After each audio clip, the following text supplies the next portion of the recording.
तो चलिए, आप लोगों को बहुत बहुत स्वागत है इस सेशन में। और आज मैं कर्मा के बारे में बात करने वाला हूँ, कार्मिक पैटर्न्स के बारे में बात करने वाला हूँ। जब भी हम कर्म के बारे में बात करेंगे तो कहीं ना कहीं हम शनि से एसोसिएशन तो करेंगे ही करेंगे। तो सबसे पहले मैं जितने भी मेरे गुरु हैं मैं उनको ध्यान करना चाहूँगा, उनसे आशीर्वाद मांगूंगा और यही प्रार्थना करूँगा कि जो भी इंफॉर्मेशन मैं शेयर कर रहा हूँ वो कहीं ना कहीं किसी के मतलब लाभ आए। और कहीं से भी कोई ऐसी चीज़ ना शेयर करूं जो कहीं ना कहीं गलत हो या किसी को नुकसान पहुंचे। तो इस टॉपिक पे हम आगे बढ़ते हैं। और सबसे पहले हम ये समझने की कोशिश करते हैं कि ये अक्षय तृतीया में ऐसा कौन से कॉम्बिनेशंस होते हैं एस्ट्रोलॉजिकली जो ये इतना शुभ वक्त माना जाता है। तो देखो, ज्योतिष और एक बहुत अच्छी एक सिस्टम है, लेकिन कभी भी इंसान को अंधा नहीं होना चाहिए। आज मैं इन चीज़ों के ऊपर भी बात करूंगा जहाँ पे सुपरस्टिशियस लोग हो जाते हैं बहुत ज़्यादा। लेकिन ज्योतिष अपने आप में बहुत ही क्लियर स्टेटमेंट देता है, बहुत ही क्लियर स्टेटमेंट देता है। और उस क्लियर स्टेटमेंट को समझना, जानकारी लेना वो बहुत ज़रूरी है। तो अक्षय तृतीया में हम ये समझने की कोशिश करते हैं होता क्या है। तो हम ये मानते हैं कि सूरज और चंद्र है ना एग्जॉल्टेड पोजीशन पे पहुंचते हैं। इतना ही नहीं, इस दिन बृहस्पति भी बहुत ही स्ट्रांग मोमेंटम हासिल करता है। इस ग्रह चाल की वजह से हम ये मानते हैं कि ये जो दिन है ये बहुत ही शुभ है, बहुत ही अच्छा है। इसलिए हम अच्छे कार्य करने की सोचते हैं। अच्छे कार्यों में सबसे पहले तो जातक क्या करते हैं कि कहीं ना कहीं बृहस्पति की चीज जैसे कि सोना, चंद्र की चीज जैसे चांदी, या कोई भी चमकदार चीज जो कि सूर्य की होती है वो घर पे लेकर आते हैं। और ये मान्यता है कि जब हम इन चीजों को लाते हैं कहीं ना कहीं ये वेल्थ के ओरिजिनेटर्स हैं, ये तीनों ही ग्रह। तो कहीं ना कहीं घर परिवार में पैसे की वृद्धि जरूर होगी। लेकिन जब ये चीज होती है, हम लोगों को दान क्यों करते हैं? कभी सोचा आप लोगों ने लोगों को दान क्यों करते हैं इस दिन में? तो क्विकली चैट पे आप बता सकते हैं। क्योंकि अभी तक तो हमें यही पता है, जब भी हमें कोई ग्रह की रेमेडी करनी है तो हम जाके दान कर देंगे। इसका मतलब जब हम दान करते हैं कोई ना कोई ग्रह के इल इफेक्ट हमसे दूर जाते हैं। लेकिन आज ये शुभ वक्त है, शुभ घड़ी है, तो हम आज के दिन दान क्यों कर रहे हैं? क्या हम ग्रहों को स्ट्रांग नहीं कर रहे हैं? लेकिन दान क्यों कर रहे हैं? क्योंकि लोगों ने जो दान की परिभाषा है वही गलत सेट किया हुआ है। जब हम किसी की मदद करते हैं या किसी को मदद करते हुए देखते हैं, हमें भी वही हौसला मिलता है कि हमें भी किसी की मदद करनी चाहिए। इसी को इंसानियत कहते हैं। जब यहाँ पे सूर्य, चंद्र और बृहस्पति ये तीनों ही ग्रह एसोसिएटेड है, तो इस दिन हमें हर एक प्राणी की अपनी तरफ से मदद करनी चाहिए, वो किसी भी रूप में हो, किसी भी रूप में हो। तो इसलिए हम कहते हैं कि ये जो ताकत है ज्योतिष की, इसको सही तरीके से समझ लेना बहुत जरूरी है। तो जब भी हम चैरिटी करते हैं, पहले जमाने में क्या होता था, हम कहते थे गुप्त दान महादान। लेकिन आजकल जो है सोशल मीडिया का जमाना है, तो दान होने से पहले ही अपने दोस्त को, अपने परिवार वालों को घूर के देख लेते हैं, भाई कैमरा ऑन किया नहीं किया। देखो, जब भी हम दान कर रहे हैं, आपको इसी तरह से दान करना चाहिए जिसको कहते हैं बिना किसी इच्छा के दान करना, बिना किसी एक्सपेक्टेशन के दान करना। आप जब बिना एक्सपेक्टेशन के दान करेंगे, उसका लाभ अपने आप आपको मिलेगा। यही मैजिक है। क्योंकि बहुत ही सिंपल चीज है, आपने सुना होगा, जो इंसान पैसे के पीछे भागता है पैसा भी उससे दूर भागता है। क्योंकि पैसे से सब कुछ समझ आता है, इसलिए मैंने पैसे की एग्जाम्पल लिया। तो जीवन में आप अच्छे कार्य करने पे फोकस करें। आप ये चिंता मत करिए कि फल मिलेगा नहीं मिलेगा, है ना। जो कि मैं बार बार कोट करता हूं कि श्री विष्णु ने कृष्ण अवतार में भी गीता में यही कहा, आप जो है अपना कर्म करो, फल की चिंता मत करो, है ना।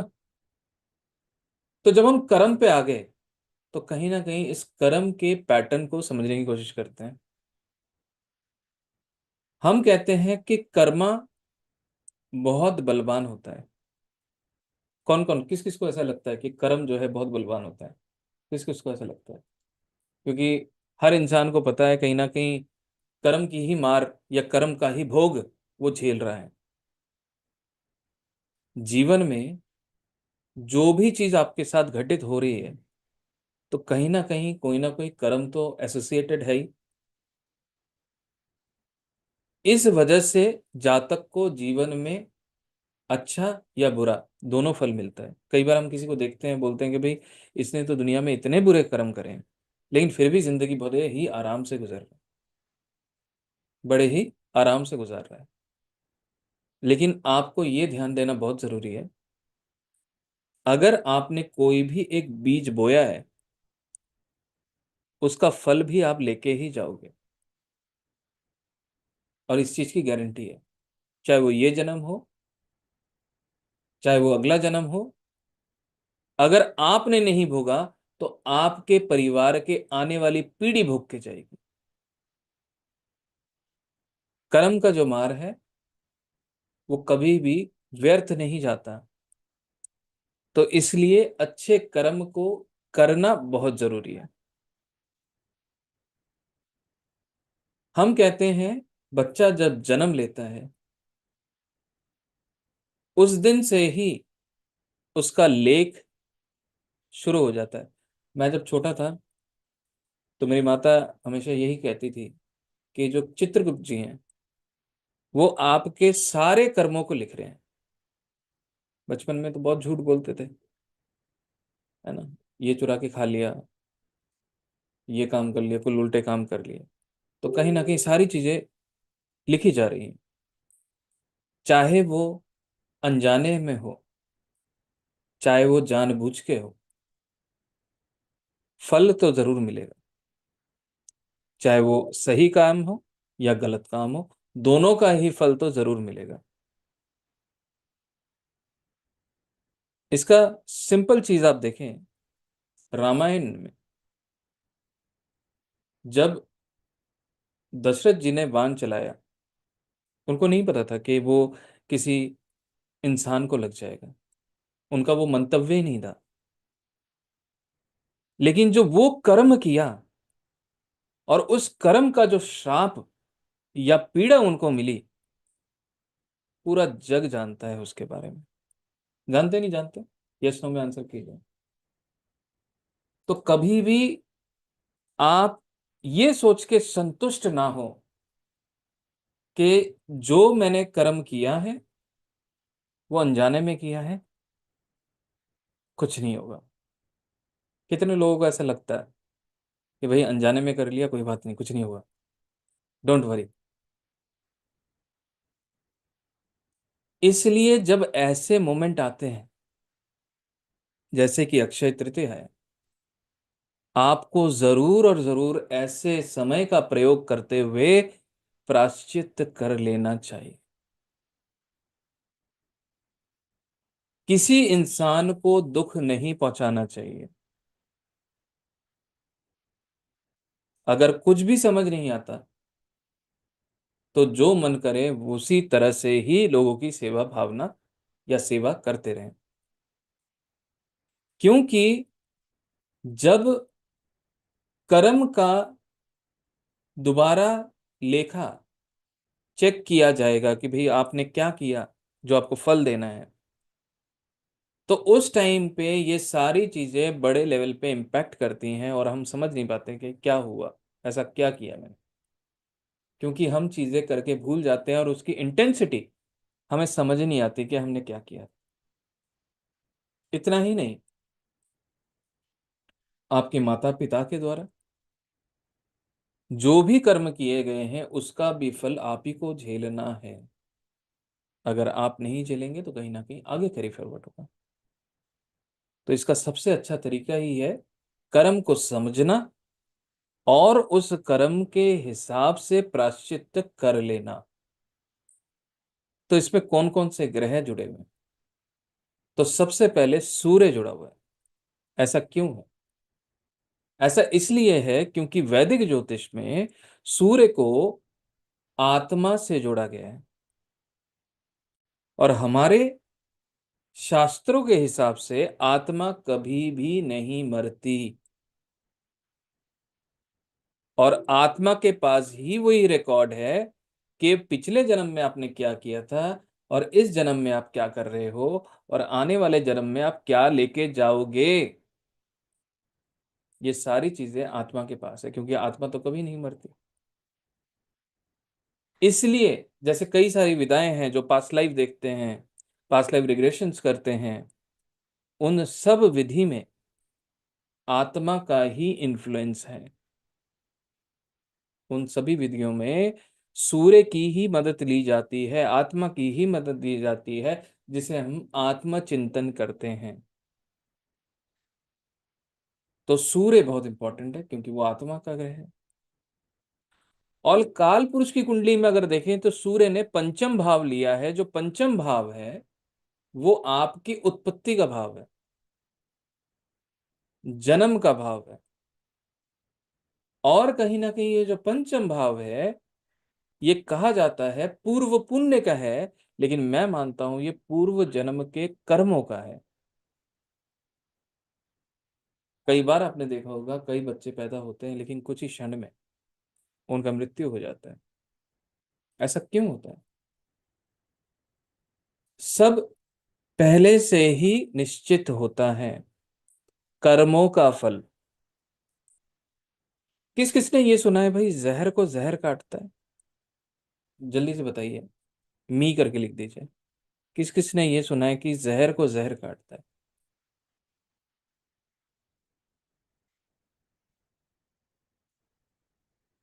इसका मतलब कर्म को भी कर्म काट सकता है ना? इंटरेस्टिंग।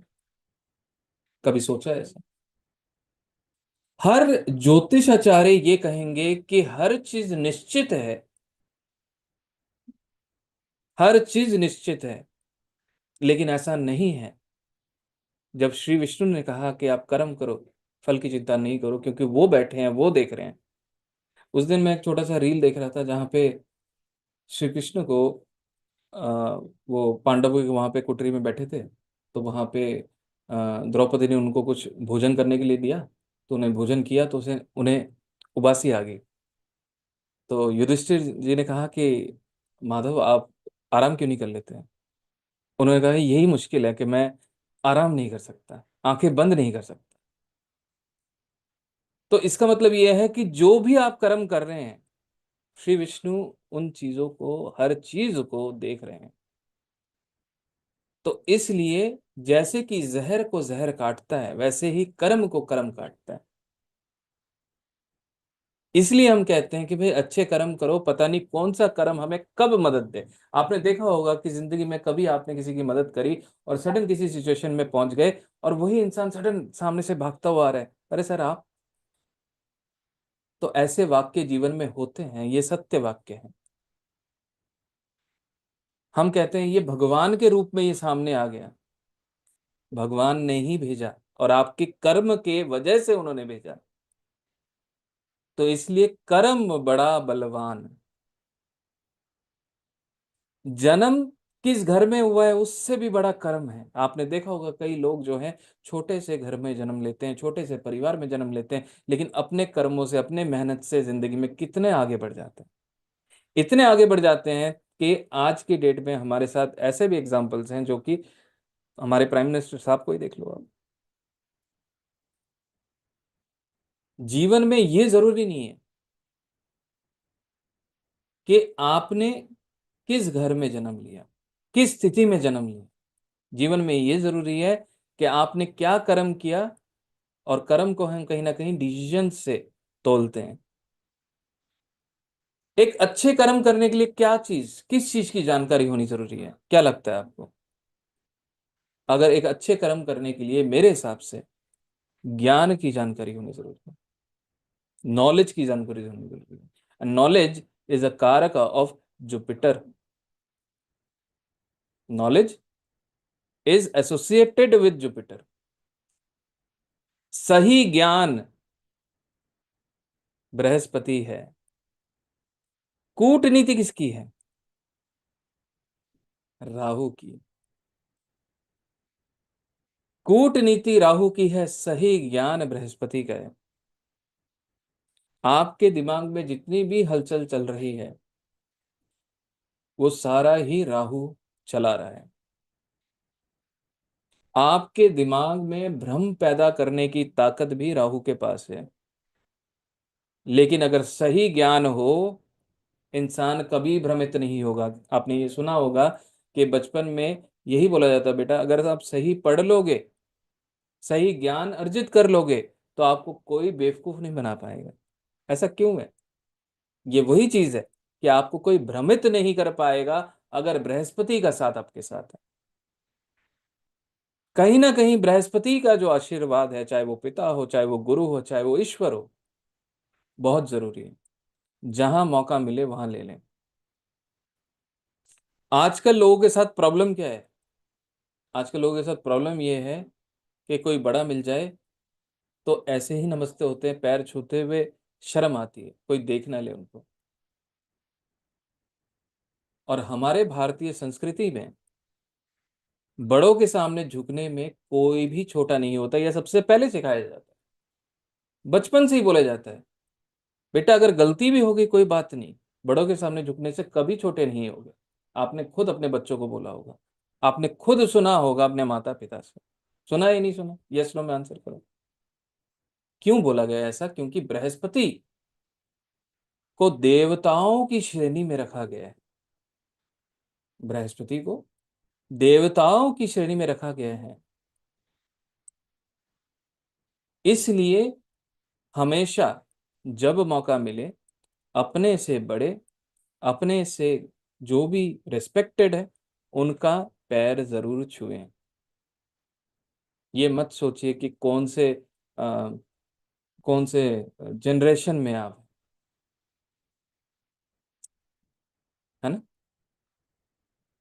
तो जीवन में जितना जरूरी कर्म है उतना ही जरूरी ज्ञान है।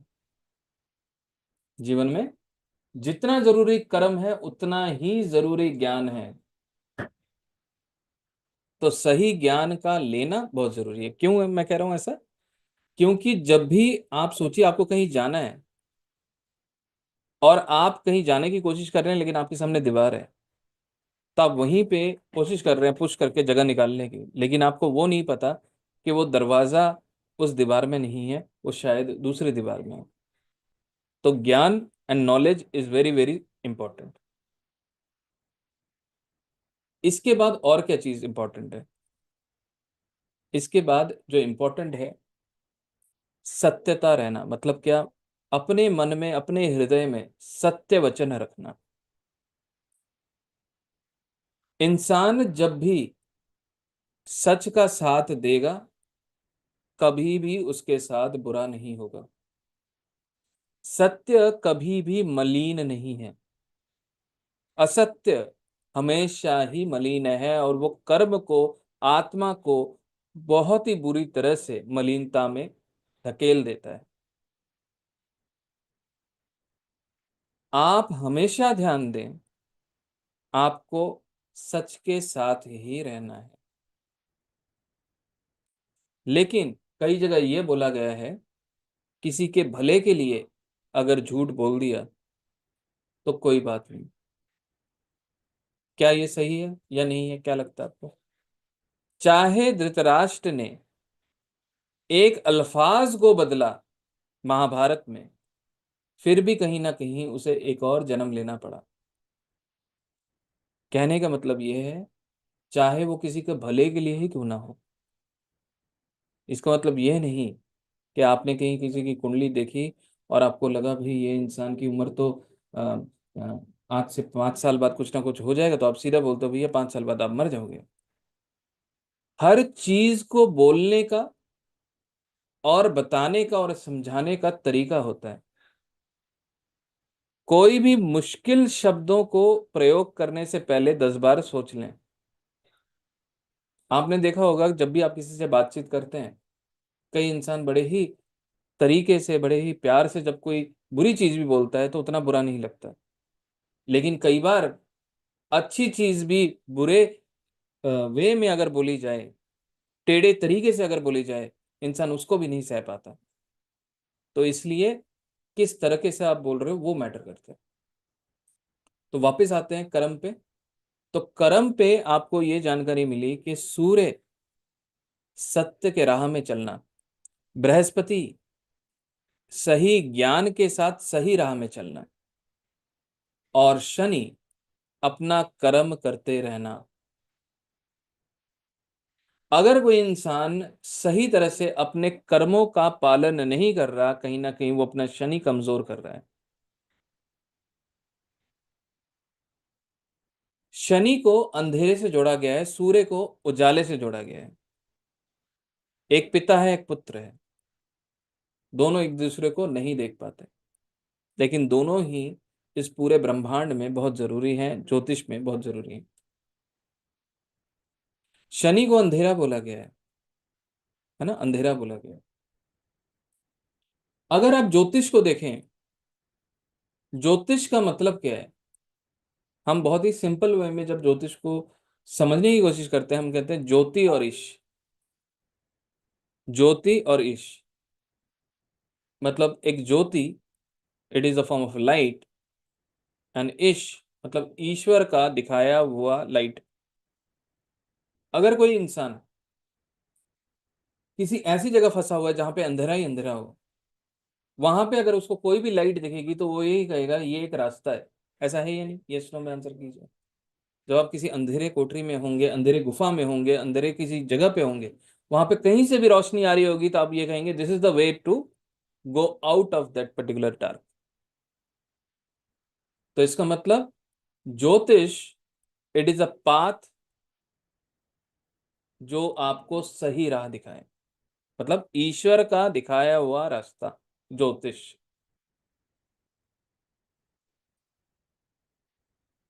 शरीर को अगर मैं देखूं, अब पूरे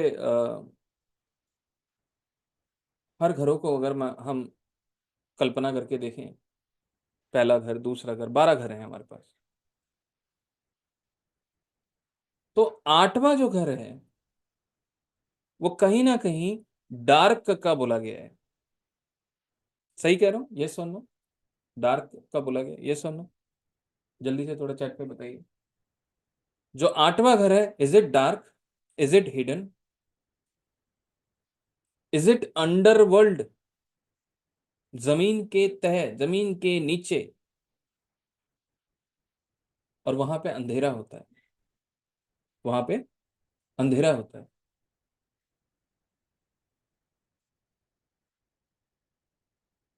तो जहां अंधेरा है वहां रोशनी नहीं है, यह आपको समझना जरूरी है।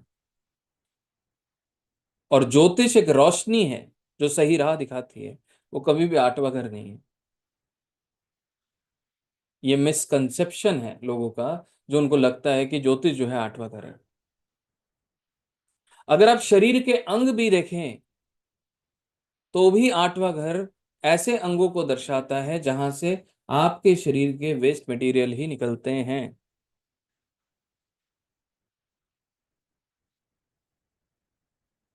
और वो जो चीजें हैं वो नेगेटिव है। क्यों?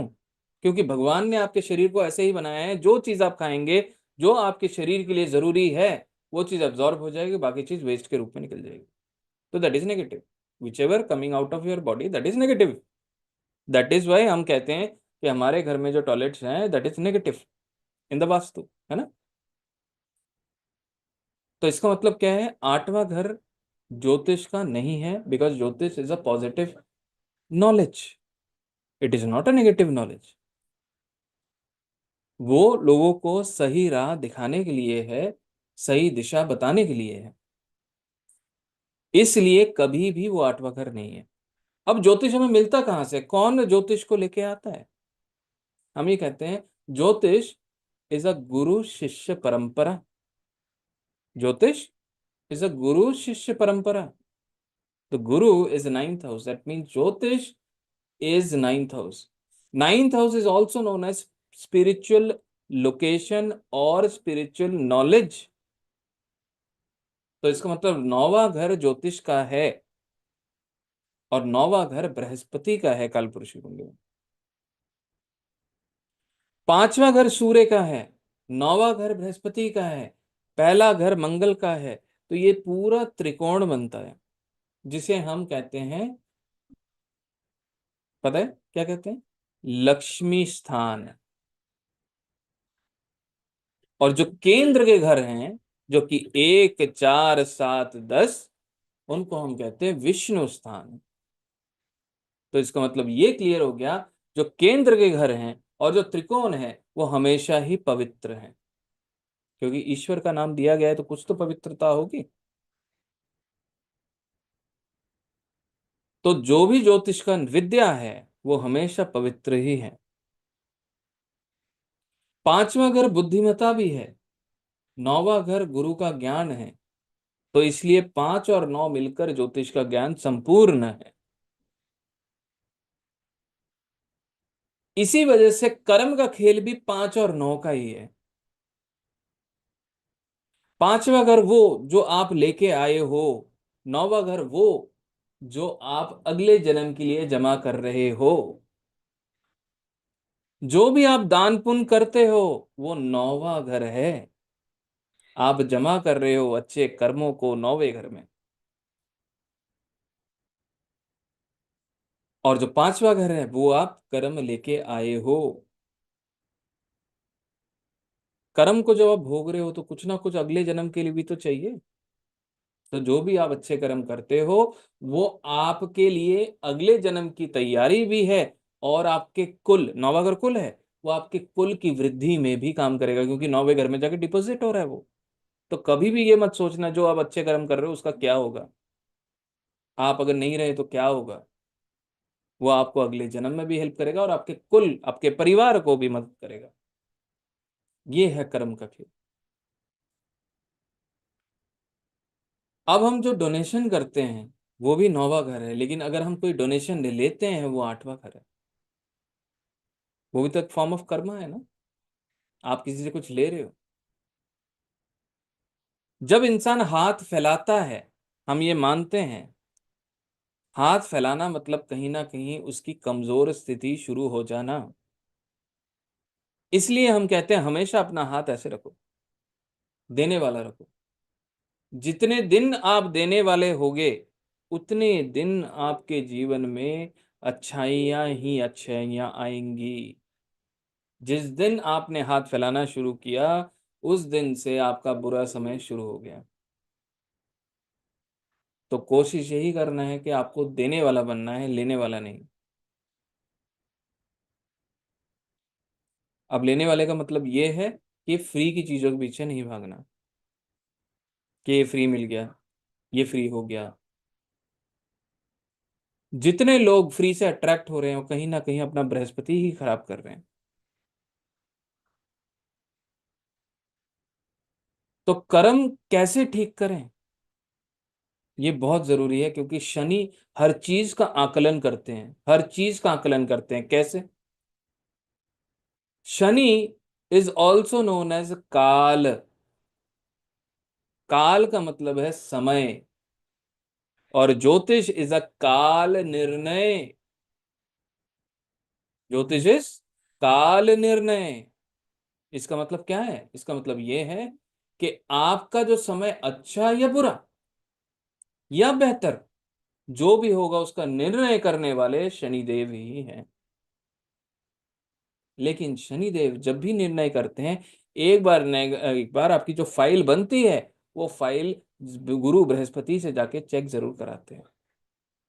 इसलिए कहते हैं जो आपने दान पुण्य किया वो बृहस्पति के घर पे जाके जमा हुआ, तो उन्होंने एक बार वो भी तो देखना है कि आपने क्या किया, कितना अच्छा किया। अपने लिए सोच के किया या किसी के सच में मदद करने के लिए किया? अब वो फाइल जो बनी है शनिदेव के पास, वो बनी कैसे, अब उसकी जानकारी लेते हैं। तो शनिदेव से दो लोगों से काम कराते हैं, वो है राहु और केतु। राहु जो है आपके सामने वाले का वकील, केतु जो है आपका वकील। राहु देव बोलते हैं अरे इन्होंने तो बहुत बुरे काम किए। केतु देव बोलते हैं नहीं नहीं, इन्होंने उतने भी बुरे नहीं किए जितने राहु देव बोल रहे हैं। तो केतु देव आपके वकील। तो राहु देव बोलते हैं कि अगर शनिदेव आपने इसे सजा नहीं दी तो ये फिर करेगा ऐसे। केतुदेव कहेंगे भाई एक बार तो मौका दें। तो शनिदेव क्या सोचेंगे, शनिदेव ये सोचेंगे नहीं राहु देव तो सही कह रहे हैं, एक बार ना एक बार मुझे एग्जाम्पल सेट करना जरूरी है ताकि ये दोबारा ना करे। तो इस तरह से राहु और केतु शनिदेव को इन्फ्लुएंस करते हैं, आपके बारे में जानकारी देते हैं कि आपने क्या किया, कितना अच्छा किया कितना बुरा किया। जितने भी अच्छे किए उतनी सारी चीजें केतु देव बताते हैं शनिदेव को। वो अच्छी चीजों का खबर केतु देव के पास कैसे आया? क्योंकि केतु देव गुरु बृहस्पति की 9वीं राशि में उच्च के होते हैं। 9वीं राशि में उच्च के होते हैं, जहां पे जाके आप पुण्य कर रहे हैं, दान कर रहे हैं, दान पुण्य। हम क्या बोलते हैं, दान पुण्य, पुण्य। पुण्य करते हुए बूढ़े बूढ़े क्या बोलते थे, पुण्य करते हुए कभी सोचना नहीं चाहिए कि कितना किया, कैसे किया। इसका मतलब यही नहीं कि पैसे से ही किया, फिजिकली भी पुण्य किया जाता है। सिर्फ पैसे से ही पुण्य होता है ऐसा नहीं है। तो केतु देव वहां पे उच्च के होते हैं, उनके पास सारी खबर होती है। इतना ही नहीं, केतु देव को दरवेश बोला गया है। अब दरवेश का मतलब क्या है? केतु देव इस दुनिया और दूसरी दुनिया के दरवाजे के बीच में बैठे हैं। उनको हर चीज की जानकारी है, कौन कहां आ रहा है, कब कहां जा रहा है, आने जाने का। आपने देखा होगा Ketu also associated with dogs. कभी भी कोई बुरी घटना हो, कोई ऐसी अशुभ घटना होने वाली होती है तो उनको पहले दिख जाता है, उनको पहले पता चल जाता है। आपने ये चीज देखी है, आभास की है कभी? यस नो में आंसर कीजिए। अभी मैं किसी से बातचीत कर रहा था, उन्होंने कोई सामान खरीदना था। तो मैंने कहा कि भैया ये फलाना एक मंदिर है, वहां से ले लीजिए आप। तो उन्होंने कहा कि नहीं नहीं, वहां पे शनिदेव का मंदिर है, शनिदेव अपनी आंखों से देख लेंगे। ये एक परसेप्शन है लोगों का कि शनिदेव अगर देख लें, शनि की दृष्टि बड़ी ही भयानक है। अरे शनिदेव नहीं देखेंगे तो आपको अच्छा फल भी कैसे मिलेगा? किसी भी ग्रह की दृष्टि अच्छी और बुरी दोनों ही होती है। कुंडली में शनि की दृष्टि जहां जाएगी वहां खराब है, किसी इंसान के ऊपर ही खराब नहीं है हर वक्त। ये एक सोच है इंसान का, गलत है।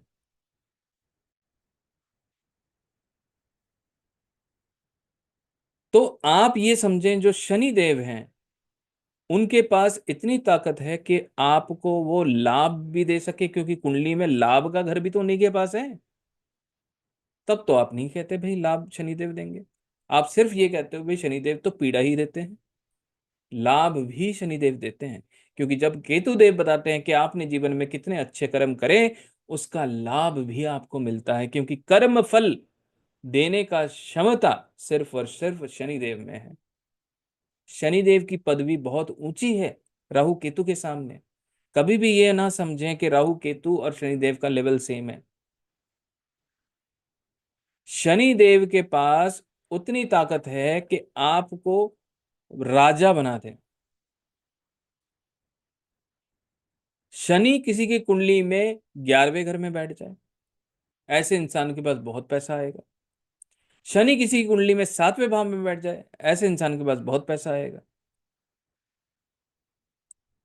तो शनि अगर सही दिशा में सही स्थिति में हो तो डेफिनेटली आपको अच्छे फल मिलते हैं। लेकिन जो भी हमारी ग्रह की स्थिति मिलती है, मिलती क्यों है? क्योंकि हमारे पिछले जन्म के कर्म के हिसाब से मिलती है। हमें किस परिवार में जन्म लेना है, कब लेना है, ये सब कुछ है। लेकिन आजकल के ज्योतिष सितारे और डॉक्टर समझते हैं कि वो सब कुछ निर्धारित कर रहे हैं, भाई इस टाइम पे सी केस कर दो और देखो बच्चा इसी टाइम पे होगा जी। तो पंडित जी भी बड़े खुश हो जाते हैं, देखो मैंने जो बोला वही भाग्य मैंने तय किया। कोई भी इंसान किसी भी इंसान का भाग्य तय नहीं कर सकता। जो बोल रहा है, जो सोच रहा है, वो बेवकूफ है, बहुत बड़ा बेवकूफ है। जो बोलता है कि भाई मैं उसका भाग्य तय कर सकता हूं, वो खुद अपना भाग्य नहीं तय कर पाता, है ना। तो इसलिए अगर आपके पास कोई आए और बोले कि ये बता दीजिए बच्चा कौन से वक्त जन्म लेना चाहता है, लेना चाहिए, तो आप उसको वापस भेज दीजिए। फीस जरूर रख लीजिए, उनको बोलिए भाई फीस रख दो, तुमने मेरा टाइम वेस्ट किया। क्योंकि कुछ चीजें ऐसी हैं जो ईश्वर खुद तय करना सही है। ईश्वर खुद तय करे वो चीजें सही है। कई ऐसे कर्म हैं जो इंसान करते हैं तो उनके खून कौड़ा हो जाता है, खून की बीमारी लगती है बड़ी सी।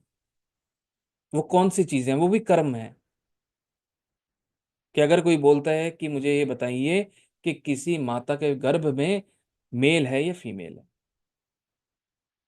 पाप है वो। अगर कोई सोचता भी है कि मैं निकाल दूं, तो कहीं ना कहीं वो गलत है। हमारे ही क्लास में एक स्टूडेंट है, उनको बचपन से ही वो विद्या थी कि वो पशु को देखकर भी बता देते थे कि इनके पशु के बच्चा मेल होने वाला है या फीमेल होने वाला है। और जब वो बताने लग गए तो एक्यूरेट होने लगी। उन्होंने बोला बचपन से एक्यूरेसी आने लगी। तो जब भी उनके गांव में कुछ होता तो वो पटक उनको पकड़ के ले जाते थे, बेटा अब बताए क्या होने वाला है। और धीरे धीरे जब वो बड़े हुए उनको पता चला कि उनके खून की बड़ी बीमारी लग चुकी है उनको। कुछ ऐसे भेद हैं जो आपके लिए नहीं है डिस्क्लोज करने में, तो वो भी कर्म का खेल है।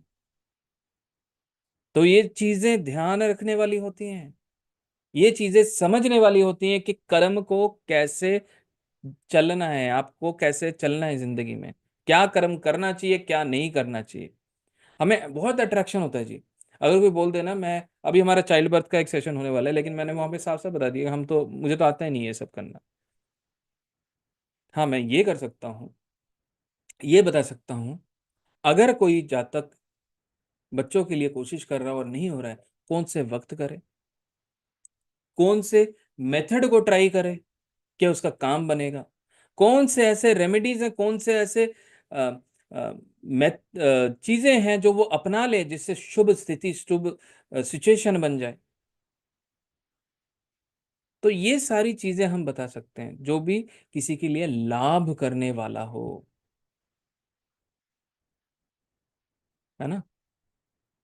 अगर वो किसी के लिए लाभ कर रहा है तो डेफिनेटली वो आपको भी इन रिटर्न लाभ ही देगा।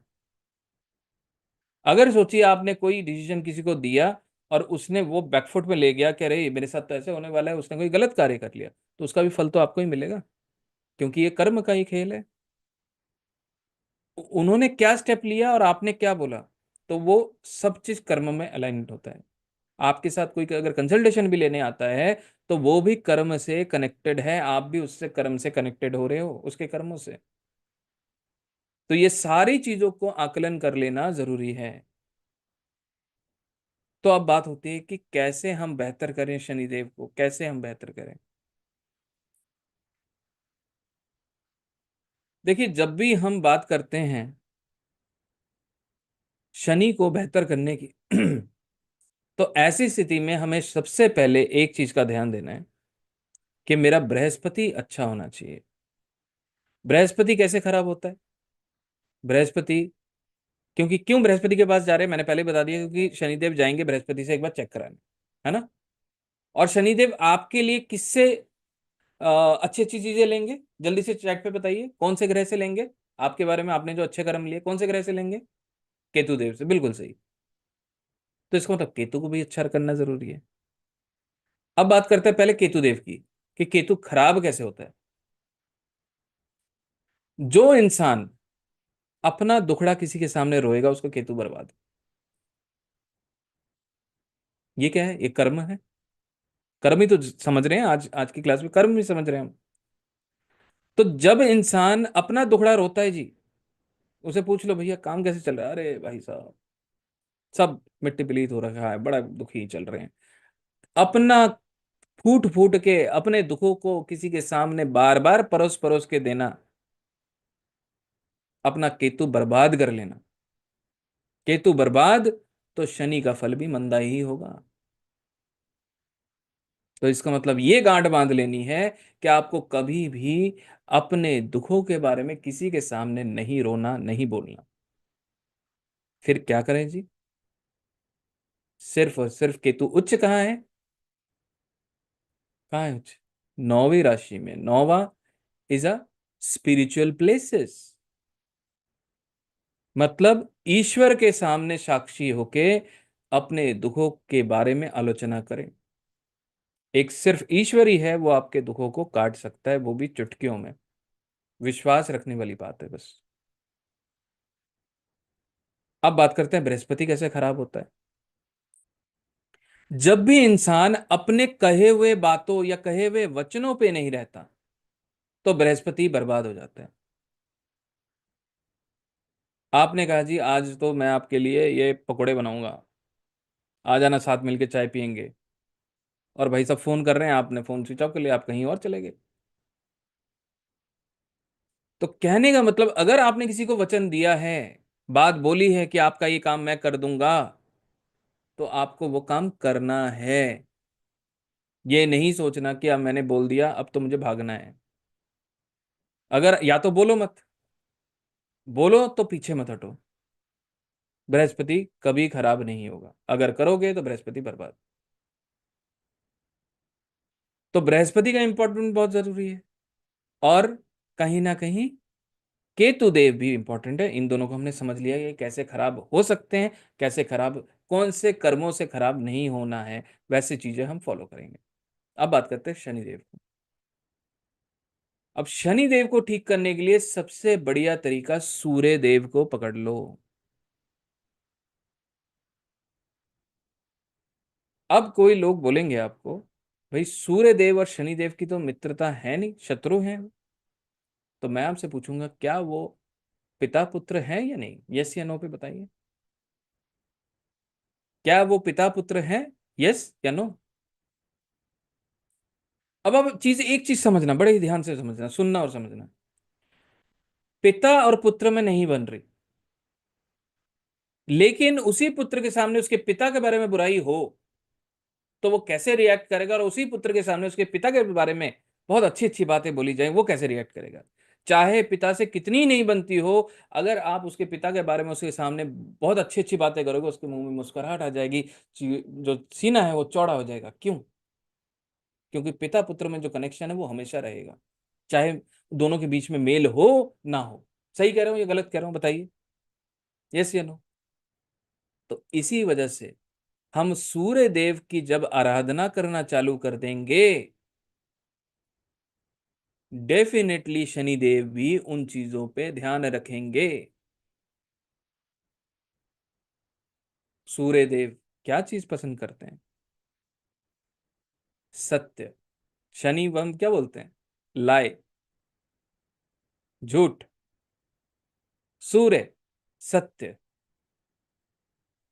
सूर्य सात्विक। है ना? अब आप बोलोगे मुझे पार्टी में जाना है, मैं सात्विक ड्रेस पहन के कैसे जाऊं? योगी जी को देखो, ऐसा कोई भी चीज नहीं है जिसमें आप कंफर्टेबल हो, आप वो पहन के कहीं भी जा सकते हो। सात्विक जीवन को अपनाना एक अच्छी बात है, बाकी आपकी चॉइस है आप कितना अपनाना चाहते हो। अगर वो अपनाना नहीं चाहते हो फिर सत्य को जरूर अपना लो। सात्विक जीवन सत्य को साथ देना या किसी के साथ बुरा ना करना, ये सारी सूर्य की ही रेमेडीज हैं। सूर्य को अच्छा करने के लिए सबसे इजी टेक्निक बता रहा हूं। रविवार के दिन सूर्य को आपको अर्घ देना है, लाल गुलाब डालकर। लेकिन गुलाब की पंखुड़ी नहीं डालनी, पूरी गुलाब डालना है। अगर आप ये करते हैं तो ऑटोमेटिकली सूर्य बलवान होगा और सूर्य पॉजिटिव होता जाएगा। जितना सूर्य पॉजिटिव होगा उतना ही शनिदेव के द्वारा जो पीड़ा आएगी वो कम हो जाएगी। कैसे? लाल जो फूल है, जो रोज है, वो मंगल का है। आपने देखा होगा जो वैलेंटाइन डे होता है वहां पे सबसे ज्यादा क्या बिकता है? Red rose. वैलेंटाइन के कार्ड्स में क्या बनता है? ऐसे दिल, है ना, और लाल रंग का होता है। किसका है? मंगल का है ना लाल रंग। और दिल किसका है? सूर्य का है।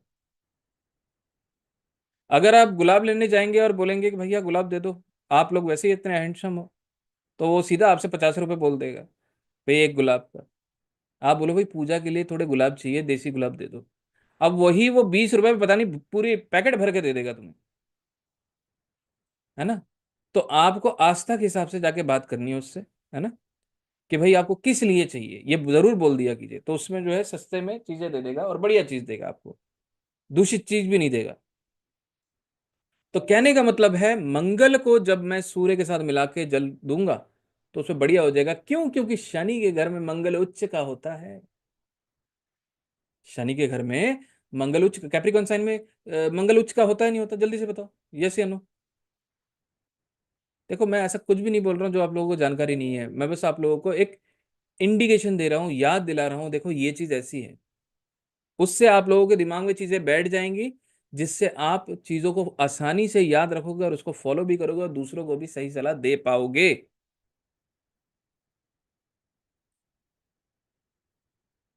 तो सूर्य को अर्घ देना है लाल गुलाब के साथ, उस पंखुड़ियों को नहीं तोड़ना है। कोशिश करना है जब आप अर्घ दे रहे हो वो पानी और गुलाब पैरों पे ना लगे। जब गुलाब नीचे गिर जाए उसको उठा के ऐसी जगह रखें ताकि किसी के पैर ना लगे, क्योंकि ये सारी चीजें पूजनीय हैं। जितनी भी पूजनीय चीजें होती हैं उनको पैरों में नहीं लगाते।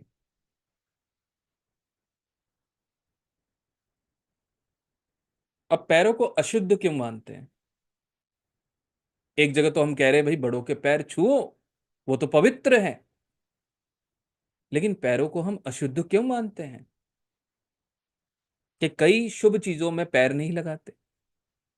कभी सोचा है ऐसा? जल्दी से बताइए, यस या नो। कभी सोचा है ऐसा? किसी भी शुभ चीज पे, किसी भी बहुत ही पॉजिटिव चीज पे पैर नहीं लगाते, लेकिन जो बड़ों के पैर हैं वो तो पवित्र हैं। उनको तो हम धोखे में पीने के लिए बोलते हैं, लेकिन ऐसा क्यों है? जी, केतु पैर से कनेक्टेड है। जब आप कहीं पे भी चल रहे हैं तो आप पैरों से चल रहे हैं, और जब पैर आपके आगे बढ़ते हैं तो कई सारी चीजों से वो मिलता है, कई सारी चीजों से वो टकराता है, तो इसलिए वो अशुद्ध हो जाता है जल्दी। इसीलिए ज्योतिष में केतु ग्रह सबसे पहले पिट जाता है। आप अगर लाल किताब की थोड़ी भी चर्चा करते होंगे तो आपको पता होगा कुर्बानी का बकरा एक शब्द है, जो कि केतु कितने ग्रहों का कुर्बानी का बकरा है। इसलिए केतु जल्दी पिट जाता है। क्यों? क्योंकि जब आप पैरों से चलते हैं वो अशुद्ध जल्दी हो जाता है। इसलिए हम कहते हैं जब बाहर से आए तब पैर जरूर धो लें। और जब हम किसी बड़ों के पैर धोते हैं तो उस अशुद्ध चीज को जब हम धो के बाहर कर देते हैं उससे कृपा मिलती है, पॉजिटिविटी मिलती है, आशीर्वाद मिलता है। और एक बड़े का जो पैर है वो हमेशा ही बृहस्पति से एसोसिएटेड होता है, वो पूजनीय होगा ही होगा। आपने ये देखा होगा कि जब रामायण, देखो पुराने चीजों से हमें बहुत सारी चीजें सीखने को मिलती है। रामायण में जब श्री रामचंद्र वनवास की तरफ जा रहे थे, उनके ही भाई भरत जी भाग भाग के आए कि भैया आप चलो। उन्होंने कहा कि नहीं, मैंने वचन दे दिया अपने पिता को तो मैं नहीं जा सकता। तो उन्होंने उनकी पादुका ले गए, पादुका, और उस पादुका को सर पे रखकर और उसको राजमहल में स्थापित कर कर उन्होंने पूरे वो शासन किया जब तक श्री रामचंद्र वापस नहीं आए। तो इसका मतलब सोचो, समझो कि जो बड़ों के पादुका भी है वो भी बहुत ही ज्यादा रिस्पेक्टेबल है। कभी भी उनको पैरों से इधर उधर ना करें। कई लोग करते हैं जी, अरे चप्पल तो गंदा ही है, पैरों से थोड़ा साइड कर दिया। अगर बड़ों का है तो हाथों से उठा के करना है, पैर नहीं लगाना है। क्योंकि पैर, आपके पैर अशुद्ध हैं बड़ों के लिए, स्पेशली बड़ों के लिए। पैरों को समझने के लिए आप सिंपल एक चीज समझें, सिंपल एक चीज समझें।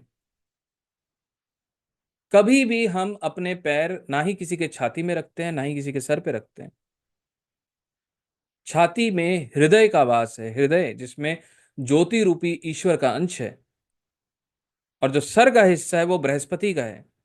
अगर आप अपने गुरु से दूर हैं, आप अपने गुरु से दूर हैं, उनसे आशीर्वाद लेना चाहते हैं, तो आप सर पे हाथ रखकर उनका ध्यान कीजिए, आपको उसका आशीर्वाद तुरंत मिलेगा। कभी भी आप परेशान हैं, इसको आजमा के देख लेना। अपने गुरु को, अपने जितने भी बड़ों को हैं उनको याद करते हुए बोलिए कि मुझे इस समस्या से बाहर निकालिए। आप तुरंत उस समस्या से बाहर निकलेंगे। आजमा के देख लेना। क्योंकि आपने देखा होगा यहाँ पे जो शिखा रखी जाती है, पंडित लोग जो शिखा रखते हैं वो बृहस्पति का ही है। तो इसलिए हम कहते हैं जिसके यहाँ पे बाल उड़ने लग गए तो समझ जाओ बृहस्पति कमजोर हो गया उसका। सारी चीजें इंटरलिंक्ड है, सारी चीजें। तो इसलिए कर्म में आपको ध्यान देना है कि आप सूर्य के हिसाब से चलें, सूर्य के हिसाब से चलें। सूर्य है सत्य का पालन करना, सात्विक चीजों को अपनाने ना,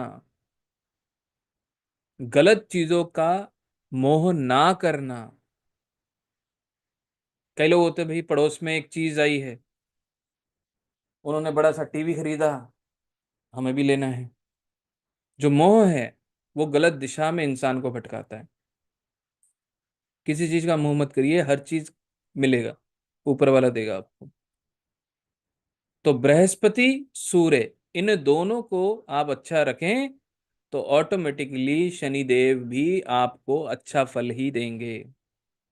अब जैसे हमारे जो सेशन आज शुरू हुआ, वहां पे फोरहेड के ऊपर तिलक की बात की गई। और जो पूरा फोरहेड है वो बृहस्पति का है। और फोरहेड को बोला जाता है बैठक राहु केतु का। तो इसलिए तो कहते हैं भाई माथा देखकर इंसान के बारे में बताया जा सकता है। क्योंकि जो लिख रहे हैं राहु केतु, वो शनिदेव को जाके ही तो पहुंचा रहे हैं।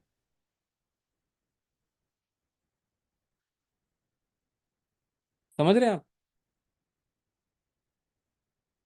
तो एवरी प्लैनेट इज कनेक्टेड। जिस जिसका माथा लंबा नहीं है प्रॉपर, पूरे फेस से कैलकुलेट करके देखें तो उनका बृहस्पति कमजोर है। हम तो चलो कई चीजों में जुबान से पता लगा लेंगे, बिना देखे। जिन्होंने कैमरा बंद कर रखा है, और जब वो बोलेंगे तब हमें पता चल जाएगा कौन सा ग्रह खराब है उनका। है ना? क्लासेस में भी मैंने 2-3 बार बोले कि आपके सेकेंड हाउस सब लॉर्ड से ये ग्रह जुड़ा है, चेक करो। अभी रिसेंटली भी सेकेंड हाउस पढ़ रहे थे तब भी बताया था मैंने क्लास के अंदर। तो हमें इतनी प्रैक्टिस हो गई है इंसान को देखकर ग्रह बता देना। है ना? इंसान को आवाज सुन के ग्रह की पहचान कर लेना।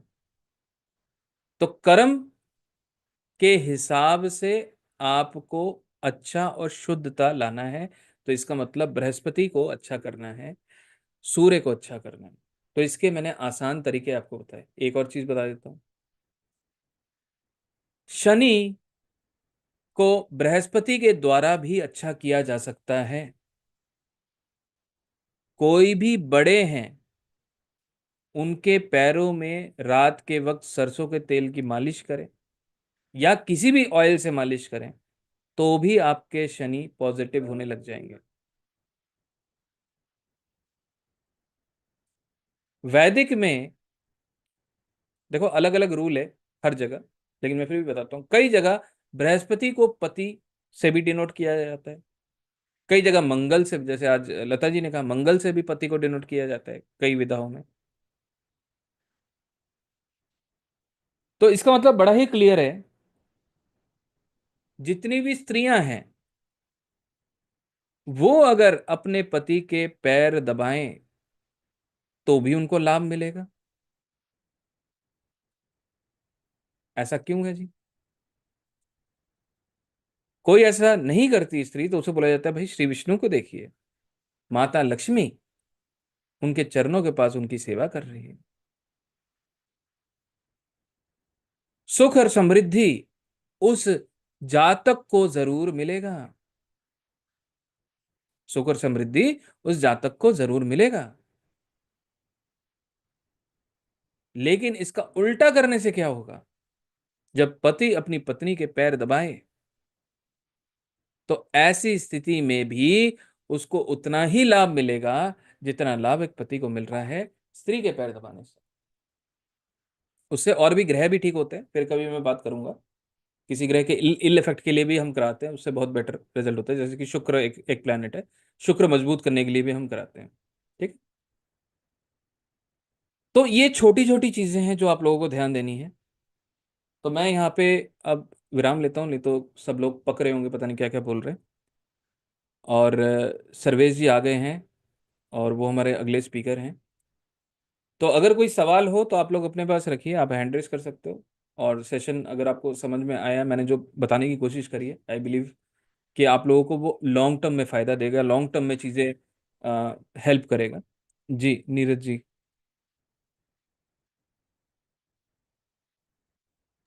Hello sir. जी। हाँ जी सर। द सेशन, आपका सेशन तो हमेशा ही मार्वलेस होता है, बहुत अच्छा थैंक यू। था। थैंक बहुत ज्ञानवर्धक था। सर मैंने भी कहीं पढ़ा था, जब हम देखते हैं कि लक्ष्मी माँ विष्णु जी के पैर दबा रही हैं, तो स्पेशली एक पहले जमाने में होता था कि लेडीज जो थी जेंट्स के घुटने के नीचे के बैक साइड जो लेग की होती है उसको दबाते हैं, तो वो शनि में आ जाता है और वो लेडीज केतु का है शुक्र जी, हो गई। केतु का है वो। केतु का है। अच्छा, मैंने कहीं ये पढ़ा था कि वो शनि और शुक्र इकट्ठे होंगे तो केतु अच्छा हो जाएगा। हाँ, वो एक्चुअली केतु केतु ही अच्छा हो रहा है। असलियत में अगर आप देखोगे हाँ। केतु ही अच्छा हो रहा है। और दोबारा केतु जाके शनि को रिपोर्ट करेगा ना।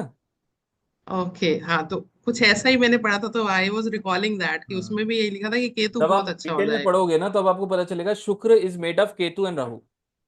ओके। तो जब हम किसी कोई पति अगर अपने पत्नी के भी पैर दबाएगा तो ऑटोमेटिकली उसका केतु जी। शुभ हो जाएगा। Very good. और केतु तो बच्चों का भी है, बिल्कुल मेल बिल्कुल। चाइल्ड का भी और सबका भी बिल्कुल होते ये हैं, तो सारे फिर। सूत्र मैं अभी, मेरा जो वर्कशॉप आने वाला है चाइल्ड बर्थ वाला, उसमें बताऊंगा, कई सारे सूत्र बताऊंगा। Okay. Thank you sir, thank you. Thank you. चलो, अच्छा लगा कि आपको अच्छा लगा सेशन। Thank you. बहुत अच्छा लगा सर, थैंक यू।